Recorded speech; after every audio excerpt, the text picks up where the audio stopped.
Okay, MP CNC update. This was the waste board that was on there, and it has a lot of lockdowns and stuff like that on there. I'm not sure how waste boards are supposed to be made. That one was made pretty good, but then once it's done, you got to take all this metal out, and if it's a waste board and you're cutting below it, then you're gonna run into those. Maybe it's supposed to be done different. I don't know. I thought, and it also gets rid of roughly, almost half an inch of cutting area being on top. So my thought was later on, I'm going to run a test later, and I just kind of zip tied the vacuum hose to it and hooked it up to my vacuum. I'm going to run a test cut with that chamfer ball nose bit that I have on there. And then later on I thought about possibly using a bit to cut the perimeter out of this all the way through, making sure that there's nothing underneath, and then running rails underneath all the way across, and then corner clamps if we need it to hold in a waste board at the same level as the table.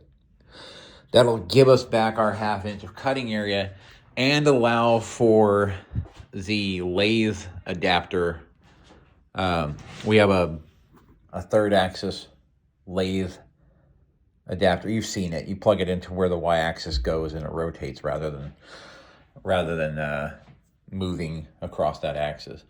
So it'll move across the the x-axis, but the y-axis will be on the rotary. So it'll give us a place to mount that, and it'll clear the gantry.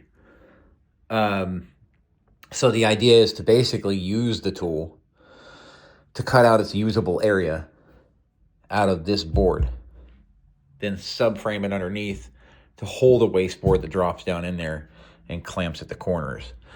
And then you can put whatever you want on there. It's stable because the bars underneath are holding it nice and sturdy, and you're not losing that much cutting area for a waste board on top of the main board.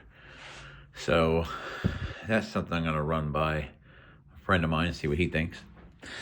And then we're going to go from there. But a little bit later, we're going to do either a time lapse or a live or just a video of an intricate cut that I want to do on this to make sure that everything's working like it's supposed to with tool pathing out of Fusion.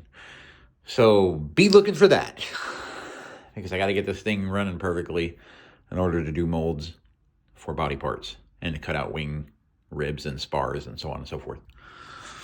So be looking for it.